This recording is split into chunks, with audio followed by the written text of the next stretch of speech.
Bismillahirrahmanirrahim. Allahumma salli wa sallim ala Sayyidina Muhammad wa ala alihi wa sahbihi wa barik wa sallim. Seorang laki-laki yang akan menikah, maka laki-laki tersebut harus mengetahui beberapa hal ini. Karena ini berhubungan dengan kewajibannya ketika dia menjadi seorang suami. Langgengnya suatu keluarga ketika seorang suami mengetahui kewajibannya sebagai suami dan seorang istri pun mengetahui kewajibannya sebagai seorang istri. Maka di sini kita akan membahas tentang kewajiban-kewajiban yang wajib diketahui oleh seorang suami. Ini sebagaimana termaktub dalam kitab Syarah Uqudul Lijan halaman 3.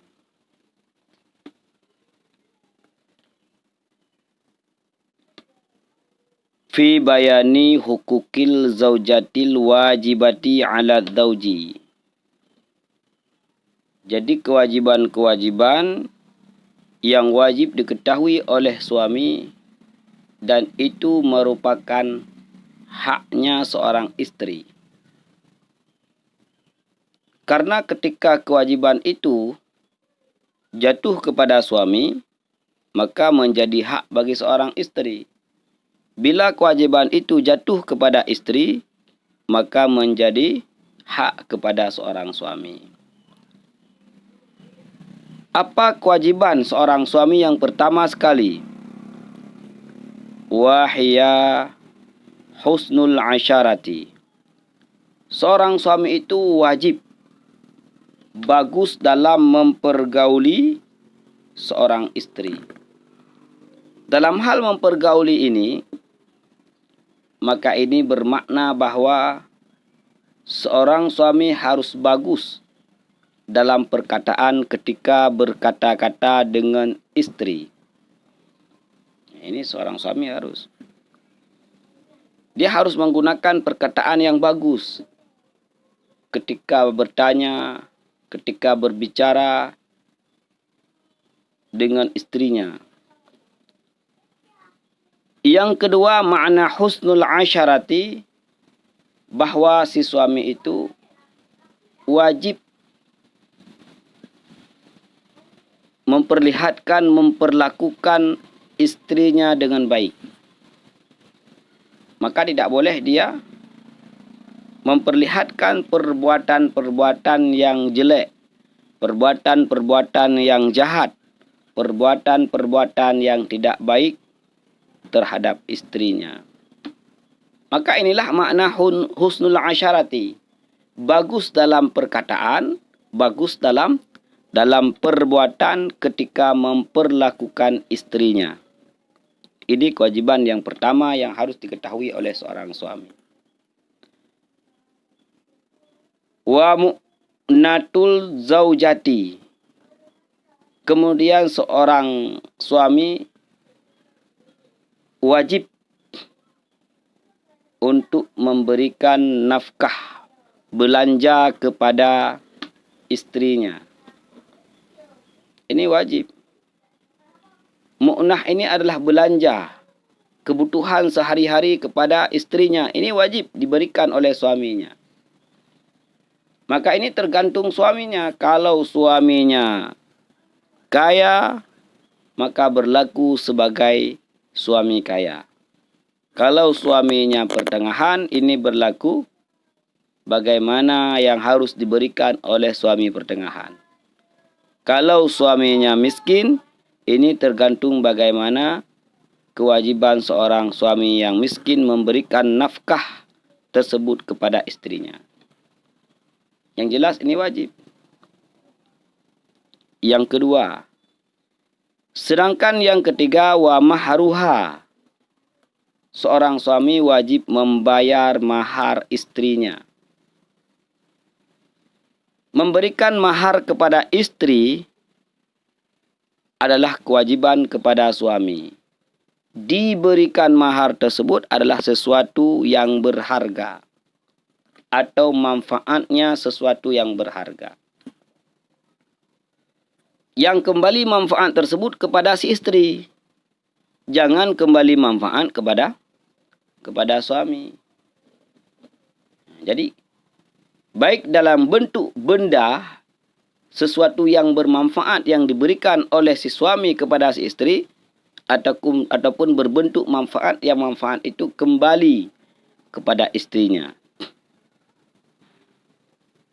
Maka suami tersebut wajib membayar maharnya.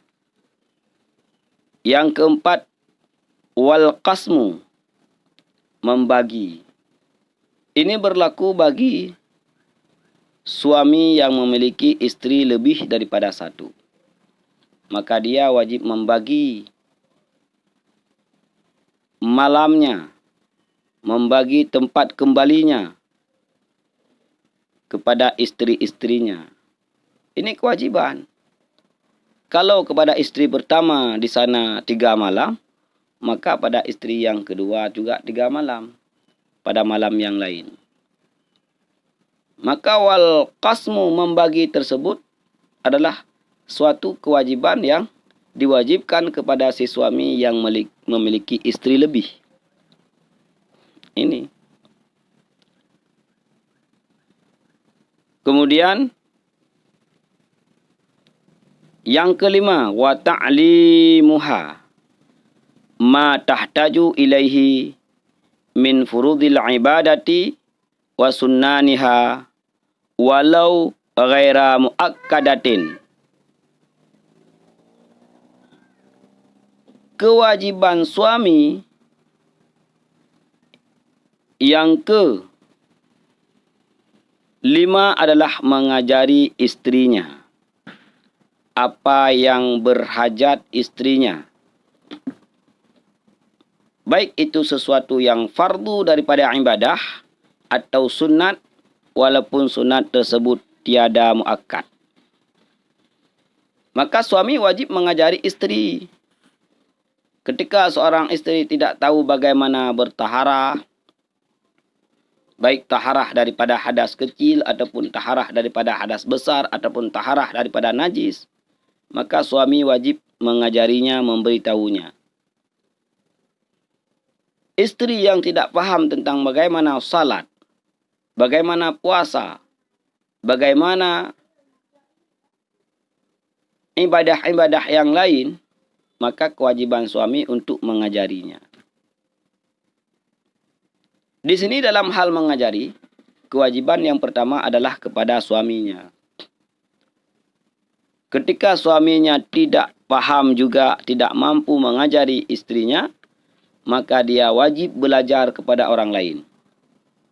Dia belajar tentang apa istrinya tidak paham. Dia belajar kepada orang lain, kemudian dia kembali ke rumah mengajari istrinya. Kalau ini tidak mampu dia lakukan, ketika dia belajar kepada orang lain, kemudian saat dia pulang ingin mengajari istrinya, dia menjadi lupa, tidak tahu. Maka dicarikan orang yang mampu mengajari istrinya, yaitu daripada kaum perempuan. Dia cari ustazah, orang-orang yang mampu mengajari istrinya tentang hal-hal yang perlu diketahui oleh istrinya. Cari seorang perempuan yang mampu mengajarinya. Kalau di daerahnya langka tentang perempuan yang demikian, yang ada adalah lelaki yang mengajari, maka keluarlah istrinya beserta mahramnya. Adakah beserta suaminya ataupun beserta mahram-mahram yang lain untuk belajar pada majelis-majelis tersebut. Namun diutamakan untuk dia sendiri yang mengajari. Dia cari ilmu, kemudian dia bawa pulang kepada istrinya untuk mengajarinya. Kalau itu tidak mampu, maka dia cari ustazah yang perempuan untuk mengajari istrinya. Ini. Tentang hal mengajari tersebut, ma tahtaju di sini dikatakan. Sesuatu yang berhajat. Apapun yang dibutuhkan oleh oleh istrinya. Ketika istrinya tidak tahu tentang Ramadan, bagaimana berpuasa, maka ketika itu dia mencari ilmu tentang Ramadan. Ketika istrinya mau naik haji, tetapi tidak ada ilmu tentang haji, maka dia cari ilmu tentang haji. Ini tentang ilmu tersebut adalah ma tahtaju, sesuatu yang berhajat, sesuatu yang fardu. Kemudian, kewajiban yang keenam bagi suami kepada istrinya adalah wa mimma yata'allaqu bil haidhi, mengajari istrinya tentang haid dan yang berhubungan dengan haid, tentang nifas, tentang wiladah, tentang istihadah. Ini wajib diketahui. Maka setiap istri yang sedang haid itu, yang pertama dia harus memberitahu bagaimana haid tersebut. Kemudian dia mengatakan kepada istrinya untuk mencatatnya. Dia juga harus memberitahukan kepada istrinya haid itu minimalnya berapa hari, kebiasaannya berapa hari, maksimalnya berapa hari. Ini harus dia ketahui. Dan harus diajari kepada istrinya apabila istrinya tidak paham.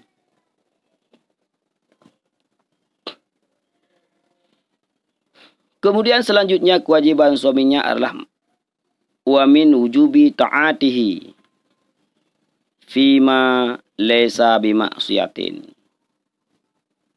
Suami harus mengajari istrinya tentang batasan-batasan kewajiban istri untuk taat kepada dirinya. Sampai batas manakah seorang istri itu wajib taat kepada suaminya? Ini harus diberitahunya, harus diajarinya. Selama tersebut bukanlah maksiat.